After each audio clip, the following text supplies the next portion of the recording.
Because one night, fussing with my stamp collection, I found, well, do you know what a first day cover is? When a new stamp is issued, stamp collectors buy some and use them to mail envelopes to themselves on the very first day of sale, and the postmark proves the date. The envelope is called a first day cover. They are never opened. You just put blank paper in the envelope. एक रात, Charlie says that, एक रात जब वो अपने stamp collections में से कुछ ढूंढ रहा था, उनमें कुछ देख रहा था, he found, well, do you know what a first day cover is? Now he is asking that, do you know what a first day cover is? क्या आप जानते हैं कि first day cover क्या होता है?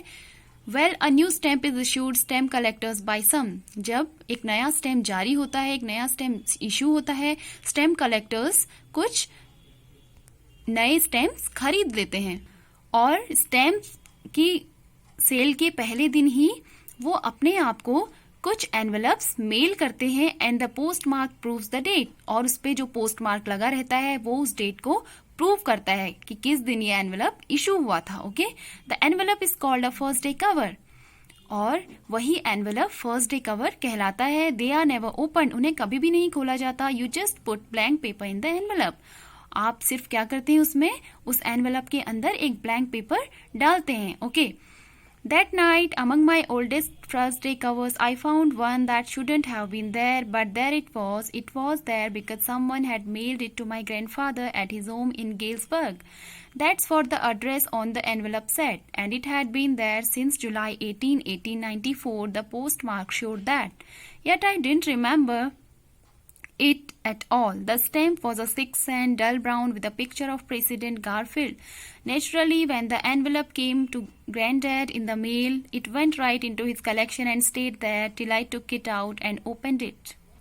उस रात जब वो अपने स्टैम्प कलेक्शन में कुछ ढूंढ रहा था तो उसे अपने सबसे पुराने फर्स्ट डे कवर्स में से एक फर्स्ट डे कवर ऐसा मिला जो उसमें नहीं होना चाहिए था. But there it was, लेकिन वो वहां था. It was there because someone had mailed it to my grandfather at his home in Galesburg. वो एनवेलप वहां पे था क्योंकि उसे किसी ने उसके ग्रैंडफादर को उसके घर के पते गेल्सबर्ग के पते पे मेल किया था, भेजा था. That's what the address on the envelope said. Envelope पे गेल्सबर्ग का ही एड्रेस लिखा हुआ था. And it had been there since July 1894. और उस पे जो डेट थी वो कब की थी? 18 जुलाई 1894 की. The post mark showed that. Post mark जो लगा था एनवेलप पे उस पे यही डेट प्रिंटेड थी. Yet I didn't remember it at all. हालांकि जो चार्ली है उसे इस एनवेलप के बारे में कोई भी नॉलेज नहीं थी. The stamp was a 6-cent dull brown. जो उस पे स्टैम्प लगा हुआ था वो 6 सेंट का था और डल ब्राउन कलर का था. With a picture of president Garfield. उस पे प्रेसिडेंट गारफील्ड की पिक्चर लगी थी, फोटो लगी थी. Naturally when the envelope came to granddad in the mail, it went right into his collection and stayed there till I took it out and opened it.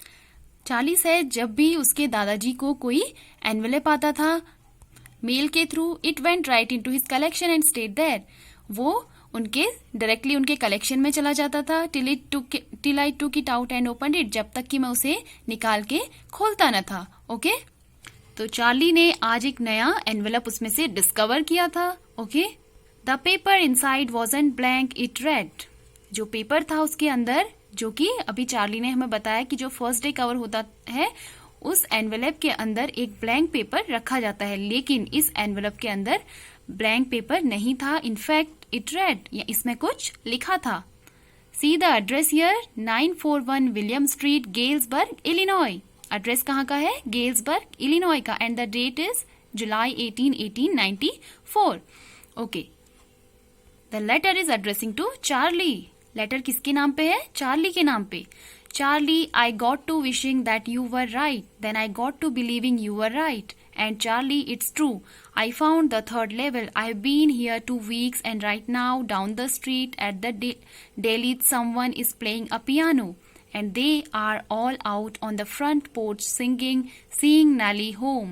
And I am invited over for lemonade.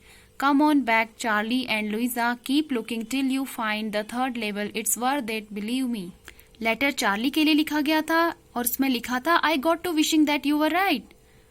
ये जो letter था उसके friend Sam Wiener के द्वारा लिखा गया था. It was written by Sam Weiner. Okay, his psychiatrist friend, right.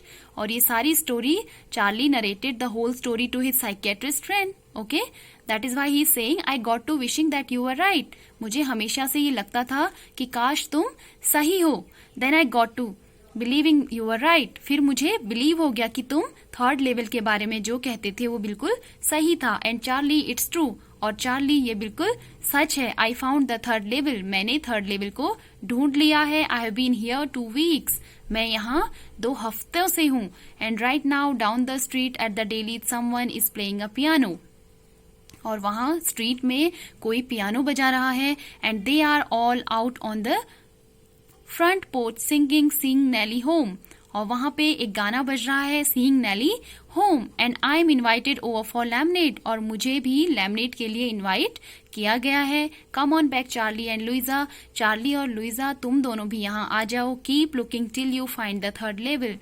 मैं तुम्हारा इंतजार करूंगा जब तक कि तुम थर्ड लेवल को ढूंढ न लो. It's worth it, believe me. He says that, Sam says, जो थर्ड लेवल है, जो गेल्सबर्ग है, वो काफी अच्छा है, मेरा विश्वास करो. Okay, Sam is describing the beauty of Galesburg, Illinois. Okay, the note is signed Sam. और उस नोट पे जो साइन थे वो किसके थे? सैम के थे.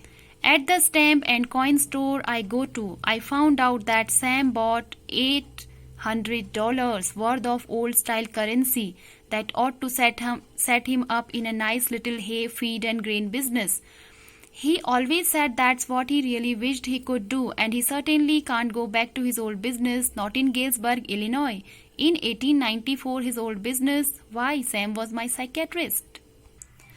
चार्ली फिर स्टैम्प और कॉइन स्टोर पे गया और वहां उसने पाया कि सैम ने $800 की ओल्ड स्टाइल करेंसी खरीदी थी. Okay, they ought to set him up in a nice little hay feed and grain business. Charlie से जरूर उसने ये अपने बिजनेस को स्टार्ट करने के लिए किया होगा. कौन से बिजनेस को? हे फीड एंड ग्रेन बिजनेस, भूसा, चारा और अनाज का business. He always said that's what he really wished he could do. यही तो वो हमेशा से करना चाहता था. उसकी जो विश थी वो यही काम करने की थी. And he certainly can't go back to his old business. और अब तो वो अपना पुराना काम जो यहाँ किया करता था वो बिल्कुल भी नहीं करेगा. Not in Galesburg, Illinois. Galesburg, Illinois में तो बिल्कुल भी नहीं. इन 1894, वो भी 1894 में. वहां तो उसके ओल्ड बिजनेस की कोई जरूरत है ही नहीं. His old business.